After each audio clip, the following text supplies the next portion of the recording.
स्वागत है। आज हमारे पास भारतीय दंड संहिता मतलब आईपीसी के तहत मानव शरीर को जो अपराध प्रभावित करते हैं उन पर कुछ बड़े दिलचस्प नोट्स हैं। और जब मैंने इन्हें पढ़ा ना तो एक बात बिल्कुल साफ हो गई क्या? कि कानून के लिए एक ही काम के 100 मतलब हो सकते हैं। सब कुछ इस बात पर टिका है कि अपराधी के दिमाग में चल क्या रहा था। बिल्कुल सही कहा। ये तो मतलब कानून की उस दुनिया में उतरने जैसा है जहां वो एक माइंड रीडर बनने की कोशिश करता है। हाँ, आज हम यही देखेंगे कि कैसे नियत और ज्ञान का एक छोटा सा धागा हत्या, चोट और अपहरण जैसे अपराधों की पूरी कहानी ही बदल देता है। और सजा को जमीन से आसमान पर पहुंचा सकता है। बिल्कुल। तो हमारा मिशन साफ है, इन जटिल कानूनी पहेलियों को सुलझाना। हम 4 मुख्य हिस्सों पर ध्यान देंगे। जीवन को खतरे में डालने वाले अपराध, शारीरिक चोट, यौन अपराध और आजादी छीनने वाले अपराध जैसे अपहरण। और हम हर अपराध को नियत के चश्मे से देखेंगे। तो चलिए शुरू करते हैं सबसे क्लासिक कंफ्यूजन से। आपराधिक मानव वध और हत्या। हाँ, ये वो 2 शब्द हैं जहाँ अक्सर सबसे ज्यादा भ्रम होता है। होता है। दोनों में किसी की जान जाती है, लेकिन एक के लिए आपको कुछ साल की सजा हो सकती है और दूसरे के लिए फांसी। इन दोनों में फर्क समझना मेरे लिए तो हमेशा से मुश्किल रहा है। नोट्स में लिखा है कि ये कुछ वैसा ही है जैसे हर वर्ग एक आयत होता है, पर हर आयत एक वर्ग नहीं होता। हाँ, क्या ये सही तरीका है इसे देखने का? ये एक बहुत अच्छी शुरुआत है। इसे और सरल करते हैं। अच्छा, इसे ऐसे समझिए, आपराधिक मानव वध एक धुंधली तस्वीर है। धुंधली तस्वीर। हाँ, जहां मौत का नतीजा हो सकता है पर शायद इरादा उतना साफ ना हो। वहीं हत्या एक हाई डेफिनेशन 4K तस्वीर है, अच्छा, जहां मौत का इरादा या नतीजा बिल्कुल साफ है। वाह, ये तो बहुत साफ हो गया। मतलब धुंधली तस्वीर में मौत की संभावना है और हाई डेफिनेशन तस्वीर में निश्चितता। बिल्कुल। कानून की नजर में ना तस्वीर जितनी साफ होगी, सजा उतनी ही सख्त। तो कानून ये तय कैसे करता है कि तस्वीर धुंधली है या साफ? यहीं पर नियत और ज्ञान की भूमिका आती है। आपराधिक मानव वध तब होता है जब आपको पता है कि आपके काम से मौत होने की संभावना है। जैसे आप एक भीड़-भाड़ वाली सड़क पर बहुत तेजी से गाड़ी चला रहे हैं।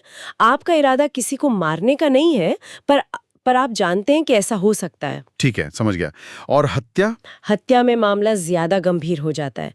इसमें या तो आपका सीधा इरादा किसी की जान लेने का है, जैसे किसी को गोली मारना, या फिर आप जो चोट पहुंचा रहे हैं वो इतनी खतरनाक है कि कोई भी समझदार इंसान जानता है कि इससे मौत निश्चित है। अच्छा।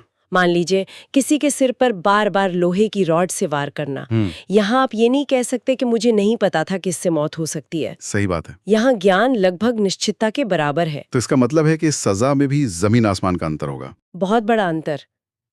आपराधिक मानव वध के लिए सजा 10 साल या कुछ मामलों में आजीवन कारावास तक हो सकती है, लेकिन हत्या के लिए न्यूनतम सजा ही आजीवन कारावास है, जो मौत की सजा तक जा सकती है। बाप रे। यही वो बारीक रेखा है जो एक अपराधी के भविष्य को तय करती है। लेकिन यहाँ एक और दिलचस्प मोड़ है। नोट्स में बताया गया कि कुछ ऐसे हालात भी हैं जहां एक काम हत्या की परिभाषा में फिट होने के बावजूद कानून उसे कम गंभीर मानता है। हाँ, और उसे आपराधिक मानव वध की सजा देता है। ये अपवाद है।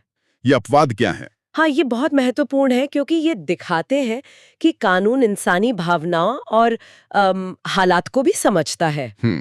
पहला और सबसे आम है गंभीर और अचानक उकसावा। मतलब किसी ने आपको इतना भड़का दिया कि आपने अपना आत्मनियंत्रण खो दिया और उस आवेश में हत्या कर दी। अच्छा। दूसरा अपवाद आत्मरक्षा के अधिकार से जुड़ा है। एक मिनट, मतलब अगर कोई आत्मरक्षा में किसी को मार दे तो वो हत्या नहीं होगी? नहीं होगी। लेकिन इसकी सीमा क्या है? कहां पर आत्मरक्षा जरूरत से ज्यादा बल प्रयोग बन जाती है? बहुत अच्छा सवाल है। कानून कहता है कि आपको अपनी जान बचाने का पूरा हक है, लेकिन आप जरूरत से ज्यादा बल का इस्तेमाल नहीं कर सकते। मतलब? अगर कोई आपको थप्पड़ मारता है तो आप उसे गोली नहीं मार सकते। अगर आपने ऐसा किया तो ये हत्या नहीं बल्कि आपराधिक मानव वध माना जाएगा। क्यों? क्योंकि आपका इरादा तो अपनी रक्षा करना था, लेकिन आपने सीमा लांघ दी। समझ गया। और बाकी अपवाद? इसी तरह अगर किसी लोक सेवक से अपने काम के दौरान गलती से सीमा पार हो जाए, या फिर बिना सोचे समझे अचानक हुई लड़ाई में किसी की मौत हो जाए, जहां किसी का पहले से कोई इरादा नहीं था। बिल्कुल। और एक पांचवा अपवाद भी है, जिसमें 18 साल से ऊपर का व्यक्ति अपनी मौत के लिए सहमति दे। इन सभी मामलों में कानून मानता है कि इरादा भले ही था, पर हालात असाधारण थे, इसलिए सजा कम होनी चाहिए। तो आखिर में वो जो नोट्स की एग्जाम टिप थी, वो असल में इस पूरी बहस का निचोड़ है। हाँ, सभी हत्याएं आपराधिक मानव वध हैं, लेकिन सभी आपराधिक मानव वध हत्या नहीं है। हत्या उस बड़े गोले के अंदर एक छोटा ज्यादा खतरनाक गोला। बिल्कुल। और अब आप समझ सकते हैं कि अदालत में वकीलों की सबसे बड़ी लड़ाई यही साबित करने में होती है कि तस्वीर धुंधली थी या हाई डेफिनेशन। एकदम। तो ये तो हुई जान लेने की बात, लेकिन कानून उन मामलों को कैसे देखता है जहां इरादा जान लेने का नहीं, सिर्फ दर्द पहुंचाने का हो? यहां भी चोट और गंभीर चोट के बीच एक बहुत बारीक लकीर होगी, है ना? हाँ, और ये लकीर बहुत दिलचस्प है। कानून के हिसाब से चोट का मतलब बहुत व्यापक है। किसी को शारीरिक दर्द देना, कोई बीमारी देना या कमजोरी पैदा करना। मतलब तकनीकी रूप से एक जोर का थप्पड़ भी चोट है। बिल्कुल। तो फिर एक साधारण चोट एक गंभीर चोट कब बन जाती है? वो कौन सी लक्ष्मण रेखा है जिसे पार करती मामला संगीन हो जाता है? कानून ने ये रेखा बहुत सोच समझ कर खींची है। उसने 8 तरह की चोटों को गंभीर की श्रेणी में रखा है। अच्छा। ये वो चोटें हैं जिनके असर दूर तक जाते हैं या स्थायी होते हैं, या जैसे किसी की आंख या कान की सुनने की शक्ति हमेशा के लिए चली जाए। हाँ, या किसी अंग या जोड़ को स्थायी नुकसान हो। और भी हैं शायद, जैसे हड्डी का टूटना या चेहरे पर कोई ऐसा निशान छोड़ देना जो हमेशा के लिए रह जाए। बिल्कुल। और दिलचस्प बात यह है कि कानून सिर्फ चोट के असर को नहीं, बल्कि उसके स्थायी होने को देखता है। मुझे एक केस याद आता है जहां एक मामूली झगड़े में एक व्यक्ति ने दूसरे को थप्पड़ मारा, पर उस थप्पड़ से उसके कान का पर्दा फट गया। ओहो। और सुनने की शक्ति हमेशा के लिए चली गई। अब इरादा तो सिर्फ एक थप्पड़ मारने का था, लेकिन नतीजा गंभीर चोट वाला हो गया।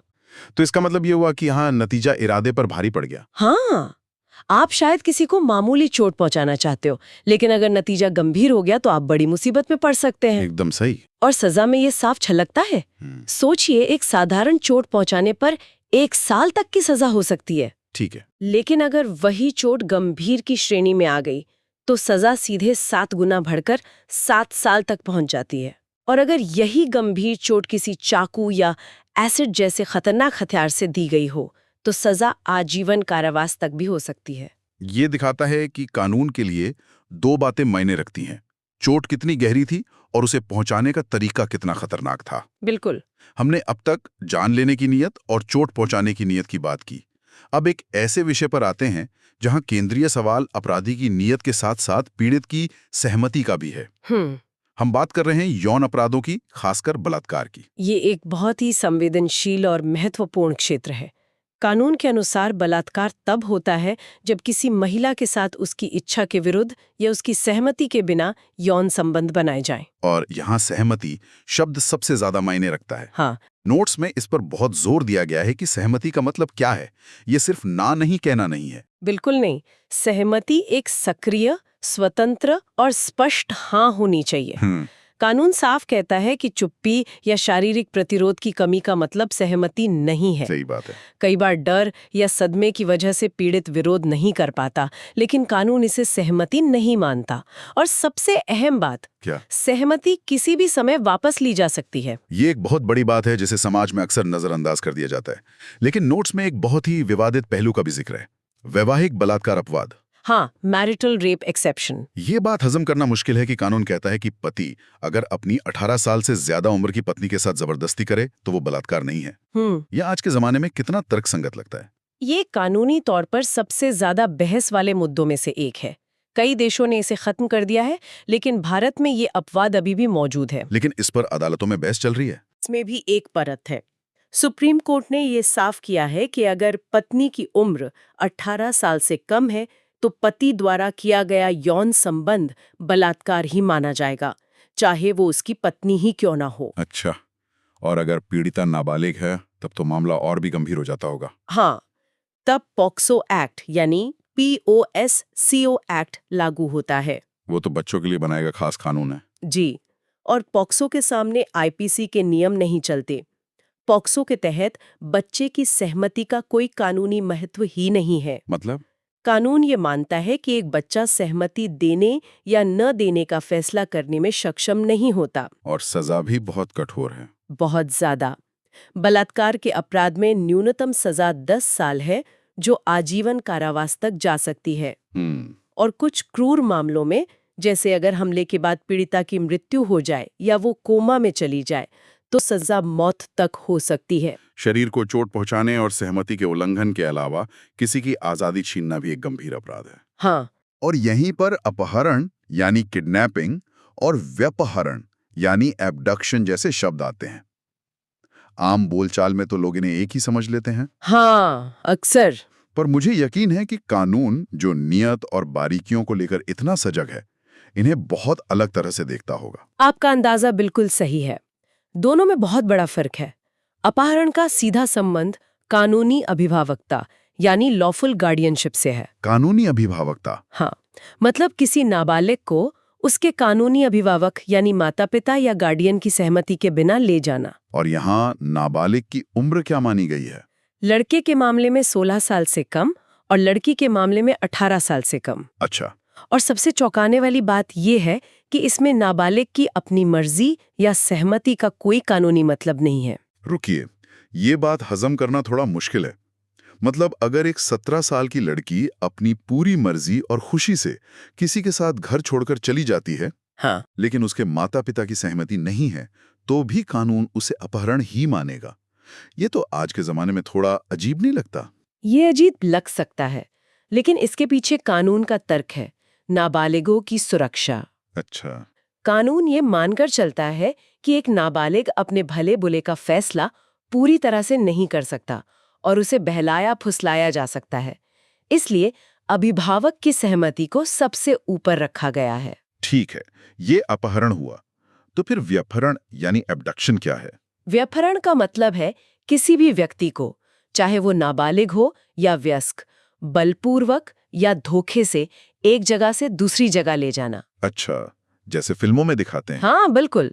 किसी को जबरदस्ती गाड़ी में डालकर ले गए, वो व्यपहरण है। इसमें अभिभावक की सहमति का कोई सवाल ही नहीं है, क्योंकि यहाँ जोर जबरदस्ती या धोखा शामिल है। अरे वाह! तो इसका मतलब ये हुआ कि किसी को एक जगह से दूसरी जगह ले जाना अपने आप में कोई बड़ा अपराध नहीं है, जब तक कि उसके पीछे कोई गलत मकसद न जुड़ा हो। अपराध तो मकसद में छिपा है। ये तो बहुत ही दिलचस्प है। आपने बिल्कुल सही नब्ज पकड़ी है। व्यपहरण अपने आप में सिर्फ एक तैयारी है। सजा इस बात से तय होती है कि व्यपहरण किस नियत से किया गया। अगर किसी को सिर्फ डराने धमकाने के लिए कहीं ले जाया गया, तो सजा अलग होगी। और अगर नियत ज्यादा गंभीर हो, तो सजा भी उतनी ही गंभीर होगी। साधारण अपहरण के लिए 7 साल तक की सजा है। ठीक है। लेकिन अगर किसी महिला का व्यपहरण उससे जबरदस्ती शादी करने के लिए किया गया है, तो सजा 10 साल तक हो सकती है। और अगर किसी का व्यपहरण उसकी हत्या करने के इरादे से किया गया है, तो सजा आजीवन कारावास या मौत तक हो सकती है। सब कुछ मकसद पर निर्भर करता है। तो आज की इस पूरी चर्चा को समेटें तो हम वापस वहीं पहुंचते हैं जहां से शुरू किया था, नियत। हाँ, इरादा। हमने देखा कि कैसे कानून हत्या और आपराधिक मानववध के बीच निश्चितता और संभावना के आधार पर फर्क करता है। कैसे एक साधारण चोट और गंभीर चोट का अंतर उसके स्थायी असर पर टिका है। हमने ये भी देखा कि यौन अपराधों में सहमति ही सब कुछ है, एक सक्रिय और स्पष्ट सहमति। और अपहरण और व्यपहरण के मामले में अपराध का असली चेहरा उसके पीछे छिपे मकसद से तय होता है। बिल्कुल। ये नोट्स वाकई दिखाते हैं कि कानून सिर्फ ये नहीं देखता कि क्या हुआ, बल्कि ये समझने की गहरी कोशिश करता है कि क्यों हुआ और किस इरादे से हुआ। ये हर अपराध को उसके संदर्भ में तौलने की एक जटिल मशीनरी है। हाँ, और इसी मशीनरी के तय किए गए लेबल्स के परिणाम बहुत बड़े होते हैं। बहुत बड़े। किसी के लिए 10 साल की जेल, तो किसी के लिए फांसी का फंदा। ये सब उस एक पल की नियत को साबित करने पर टिका होता है। और यहीं पर मैं आज की चर्चा को एक अंतिम विचार के साथ छोड़ना चाहूंगा। बताइए। ये सोचना दिलचस्प है कि एक जज या जूरी किसी के दिमाग के अंदर झांक कर ये कैसे तय करते हैं कि मौत की संभावना थी या निश्चितता। ये बहुत मुश्किल सवाल है। किसी गर्म बहस के एक पल में किसी के मन में क्या चल रहा था, इसका अंदाजा लगाकर ही उसकी पूरी जिंदगी का फैसला हो जाता है। ये एक फैसिनेटिंग और थोड़ा डरावना ख्याल है ये।